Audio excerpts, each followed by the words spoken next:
الحمدللہ الحمدللہ وکفیٰ وسلام علی عبادہ الذین اصطفیٰ اما بعد اعوذ باللہ من الشیطان الرجیم بسم اللہ الرحمن الرحیم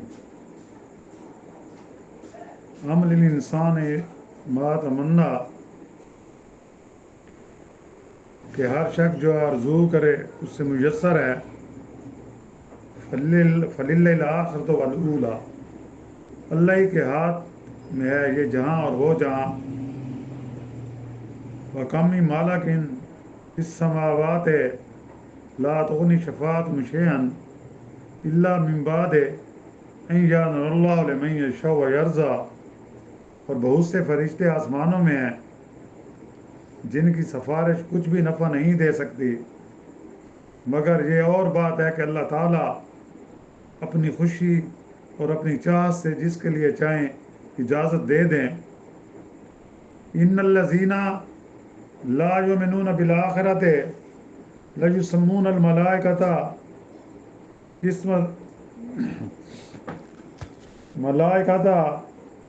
قسمۃ الانثیٰ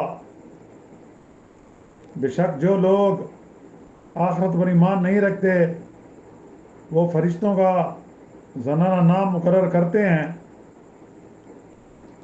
وما لهم من علم ان یبتغون الا الظن وان الظن لا یغنی من الحق شیئا حالانکہ انہیں اس کا علم نہیں وہ صرف اپنے گمان کے پیچھے پڑے ہوئے ہیں اور بے شک وہم و گمان حق کے مقابلے میں کچھ کام نہیں دیتا سبحان ربک رب العزت عما یصفون وسلام علی المرسلین والحمد للہ رب العالمین اللہم صلی علی سیدنا محمد وعلی آلہ وصحبہ وسلم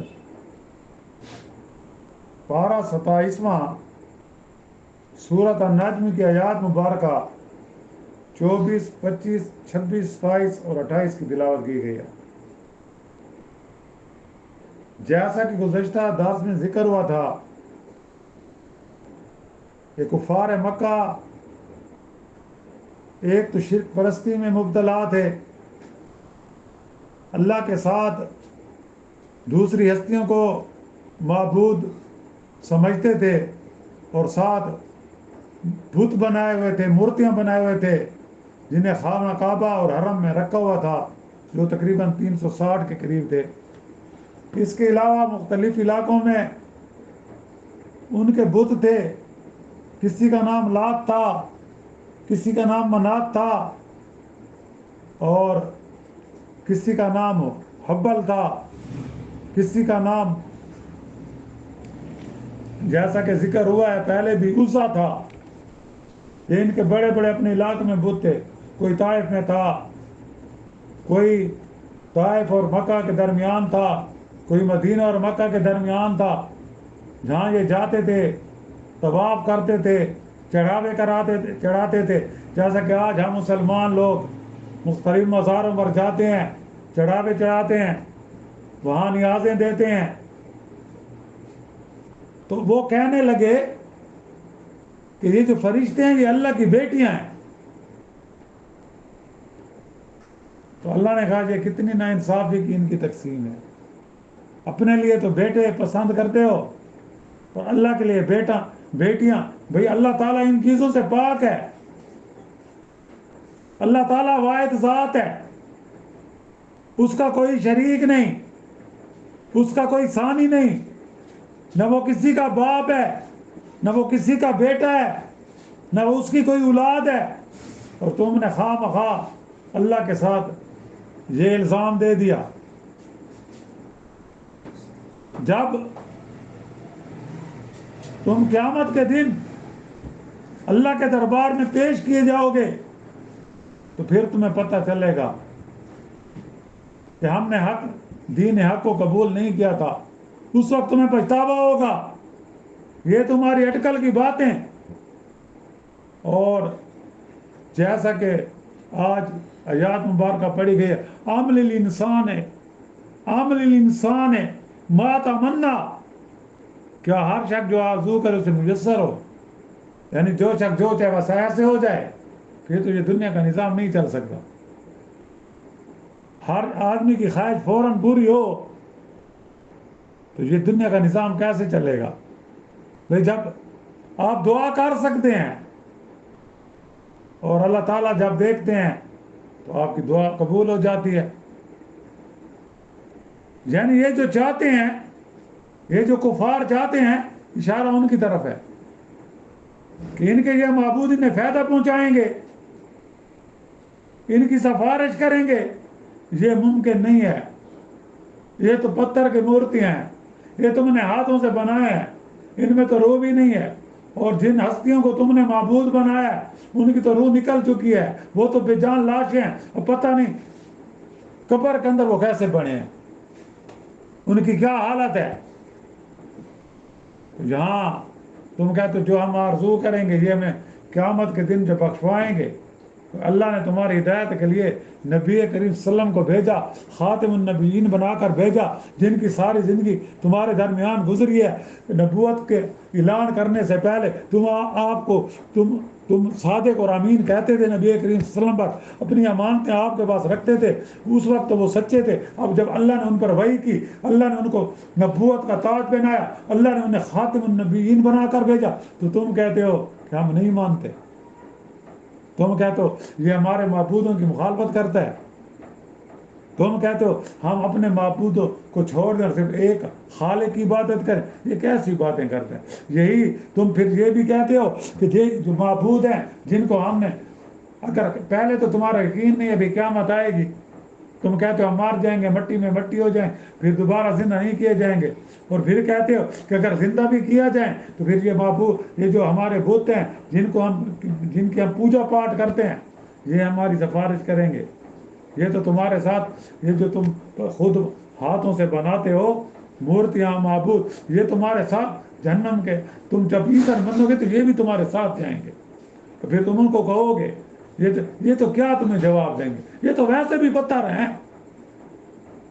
تو پھر فرمایا فَلِلَّهِ الْآخِرَةُ وَالْأُولَىٰ، اور اللہ کے ہاتھ ہے یہ جہان اور وہ جہان. یعنی وہی ہوگا وہ جو چاہے گا تمہارے، اور کیونکہ تمام اختیارات اللہ کے پاس ہیں. کہ ان اللہ علی کل شیء قدیر، کہ بے شک اللہ تعالیٰ ہر چیز پر قادر ہے، قدرت رکھنے والا ہے. قادر وہ ہوتے ہیں، قادر کس کو کہتے ہیں؟ جس سے ہر چیز اختیار میں ہو، جس سے کوئی چیز چھین نہ سکے، جو دینے والا ہو. قادر، قدرت والا، طاقت والا، قوت والا، ہر چیز پر غالب، با اختیار. اور یہ جہان جب تم وہاں جاؤ گے نا، فلیلہ آخرت و آخرت، آخرت جو ہے اولا سے مراد یہ دنیا، اور آخرت سے مراد مرنے کے بعد کی زندگی، وہ زیادہ بہتر ہے. اس کی تیاری کر لو تاکہ تمہیں بعد میں پچھتانا نہ پڑے. اور پھر فرمایا وَكَمْ مِن مَلَكٍ فِي السَّمَاوَاتِ لَا تُغْنِ شَفَاعَتُهُمْ شَيْئًا إِلَّا مِن بَعْدِ أَن يَأْذَنَ اللَّهُ لِمَن يَشَاءُ وَيَرْضَىٰ. اور بہت سے فرشتے آسمانوں میں ہیں جن کی سفارش بھی نفع نہیں دے سکتی، حالانکہ فرشتے جو ہیں اللہ کے نورانی مخلوق ہیں، ان سے تو گناہ سرزد ہو بھی نہیں سکتا، کہ ان کے اندر ایسا مادہ بھی نہیں ہے خواہش کا. وہ تو ہر وقت ذکر کرتے ہیں، جو قیام کی حالت میں تو قیام میں ذکر کر رہا ہے، رکوع کی حالت میں رکوع میں، جو ایک یعنی کہ قاصد کا کام دیتے ہیں تو وہ اللہ کا ہر وقت ذکر کرتے ہیں. ان کو کھانے پینے کی ضرورت نہیں ہوتی. اللہ نے ان کے ذمہ جو کام لگائے ہیں وہ اس میں مشغول ہے. وہ ان کی بھی سفارش نفع نہیں دے سکتی. ہاں مگر یہ اور بات ہے کہ اللہ تعالیٰ اپنی خوش چاہ سے جس کے لیے چاہیں اجازت دے دے.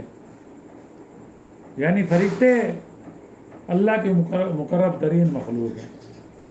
اللہ کی کہ اللہ تعالیٰ نے ان کے اندر ایسا مادہ دیا کہ وہ جو گناہ کا سوچ سکے، اور ان کو بھی شفاعت کا حق صرف انہی لوگوں کے لیے ملے گا جن کے لیے اللہ پسند کرے گا. فرشتے بھی سفارش کریں گے، نیک لوگ بھی سفارش کریں گے، نبی کریم صلی اللہ علیہ وسلم بھی شفاعت کریں گے، انبیاء علیہ السلام بھی شفاعت کریں گے، لیکن تب کریں گے جب اللہ کی طرف سے اجازت ملے گی. جب اللہ کی طرف سے اجازت، اور پھر شفاعت ان کے حق میں قبول ہوگی جن کا خاتمہ ایمان پر ہوا ہوگا، جن کا خاتمہ ایمان پر ہوا ہوگا۔ اور یہ جو کافر ہیں، جو مشرک ہیں، جن کا خاتمہ ایمان پر نہیں ہوا، ان کے حق میں سفارش نہیں کی جائے گی، نہ اللہ کی طرف سے اجازت ملے گی، ان کا وہاں رونا دھونا کام نہیں آئے گا۔ اور جب بات یہ ہے تو یہ پھر پتھر کی مورتیاں، جس طرح ہندو اپنے بت بناتے ہیں نا، اور ان کو مختلف نام دیتے ہیں، اور کس طرح یہ تمہاری سفارش کر سکیں گی؟ ایک بے جان چیز تم نے اپنے ہاتھوں سے بنائی، اس میں روح بھی نہیں ہے، اس پر چڑھاوا چڑھا دیا، پھر اس کے آگے جھکتے ہو، اس کا سجدہ کرتے ہو، اس سے دعائیں مانگتے ہو، جو اپنے اوپر سے مکھی بھی نہیں ہٹا سکتے، کوئی گندگی پھینک دے، گندگی اپنا دفاع بھی نہیں کر سکتے، تو یہ پتھر کی مورتیاں تمہاری کس طرح سفارش کر سکیں گی جن سے تم آس لگائے بیٹھے ہو؟ وہ کہتے ہیں نا یہ ہمیں بخشوائیں گے۔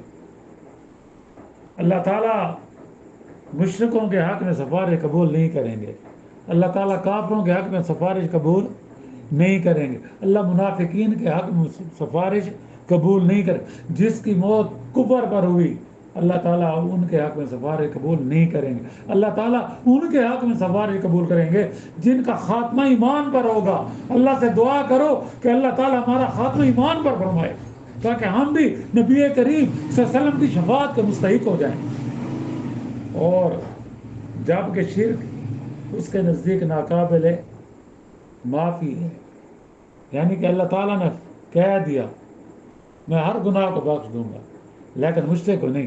ان اللہ لا یغفر ان یشرک باللہ، کہ بے شک اللہ تعالیٰ، ان بے شک، یعنی کہ اس میں کوئی شک نہ کرنا کہ اللہ تعالیٰ جس نے شریک کیا اللہ کے ساتھ اور اس نے پھر توبہ نہ کی، اس کا خاتمہ شرک اور مشرک یعنی کہ کس پر ہوا؟ اس کا خاتمہ ایمان پر نہیں ہوا، شرک کی حالت میں وہ مرا، کفر کی حالت میں مرا، تو اللہ تعالیٰ اس کے حق میں کسی کی سفارش قبول نہیں کریں گے، نہ کسی کو اجازت دیں گے۔ اگر وہاں سفارش کی اجازت ملے گی، نیک لوگوں کو ملے گی، ان کو کہا جائے گا جو مسلمان جن کے دل میں ذرا برابر بھی ایمان ہے ان کو جہنم سے نکال لو، لیکن اللہ کی اجازت سے، اپنی مرضی سے نہیں، اللہ کے اپنی مرضی نہیں چلتی بھائی۔ تو یہاں یہی فرمایا کہ تم کیا سمجھتے ہو کہ یہ مورتیں ہماری سفارش کریں گے؟ اور پھر فرمایا ان الذین لا یؤمنون بالآخرۃ لا یسمون الملائکۃ تسمیۃ الانثی، بے شک جو لوگ آخرت پر ایمان نہیں رکھتے نا، وہ فرشتوں کا زنانہ نام مقرر کرتے ہیں۔ کیوں؟ جیسا کہ گزشتہ دروس میں ذکر ہوا تھا، وہ کہتے تھے فرشتے اللہ کی بیٹیاں ہیں، ان کو مختلف نام دے دیتے ہیں۔ اور اس طرح ہندو لوگ مختلف مورتیوں کے نام ہیں، یہ لکشمی ہے، یہ فلاں ہے، یہ فلاں ہے، نام دیتے ہیں یا نہیں دیتے؟ یہ وشنو ہے، یہ ان کے نام ہے نا۔ تو یہاں کام نہیں چلے گا بھائی۔ اور فرمایا آگے وما لهم به من علم ان يتبعون الا الظن وان الظن لا یغنی من الحق شیئا، حالانکہ انہیں اس کا کوئی علم نہیں، وہ اپنے گمان کے پیچھے پڑے ہوئے ہیں۔ بے شک ہم گمان حق کے مقابلے کچھ کام نہیں دیتے۔ جب تمہارا گمان حق کے مقابلے میں ہوگا اور تم یہ گمان کرو کہ جن ہم مورتیوں کی عبادت کرتے ہیں، جن ہستیوں کی ہم عبادت کرتے ہیں، یہ ہمیں بخشوائیں گے، یہ مشکل ہے، یہ تمہارا گمان ہے۔ ہاں، ایک مومن کا گمان جو اللہ کے ساتھ ہے، ایک مومن کا گمان جو نبی کے ساتھ ہے، ایک مومن کا گمان جو صحابہ کے ساتھ ہے، اور اس کا خاتمہ ایمان پر ہوا ہے تو اس کا گمان حق والا ہے۔ اور اللہ سے دعا ہے کہ اللہ تعالیٰ میں دین کی سی سمجھ عطا فرمائے، اور اللہ تعالیٰ ہر قسم کے کفر سے، شرک سے، بدعات سے، خرافات سے ہمیں محفوظ رکھے، بچا کر رکھے اور اپنی حفاظت میں رکھے، اور اللہ تعالیٰ ہماری بقیہ زندگی ہمیں قرآن و سنت کے مطابق گزارنے کی توفیق عطا فرمائے، اور جو مسلمان اس دنیا سے رخصت ہو گئے اللہ تعالیٰ سب کی مغفرت فرمائے اور جنت میں ان کو اعلیٰ مقام دے۔ جو بیمار ہیں گھروں میں، اسپتالوں میں، جہاں کہیں بھی ہیں، اللہ تعالیٰ سب کو صحت کاملہ عطا فرمائے اور ایمان کی حالت میں زندہ رکھے. اور جو مظلوم مسلمان ہیں، خصوصاً فلسطین کے مسلمان، کشمیر کے مسلمان، یا جہاں کہیں بھی مظلوم مسلمان ہیں اور ان پر ظلم ہو رہا ہے، اللہ تعالیٰ ان مظلوم مسلمانوں کی غیبی مدد فرمائے اور ان کو کامیاب کرے. اور ان کے مقابلے جو ظالم ہیں، جو کفار ہیں، جو اسلام کے دشمن ہیں، اگر ان کی قسمت میں ہدایت ہے تو ان کی ہدایت ہے، ورنہ ان کو نشانہ عبرت بنائے، ان کو نیست و نابود کر دے. اور اللہ تعالیٰ ہم سب کا خاتمہ ایمان پر فرمائے. وآخر دعوانا ان الحمد للہ رب العالمین. اللهم ربنا آتنا في الدنيا حسنة وفي الآخرة حسنة وقنا عذاب النار. صلی اللہ تعالیٰ علی خیر خلق محمد وعلى آلہ وصحبہ اجمعین برحمتک یا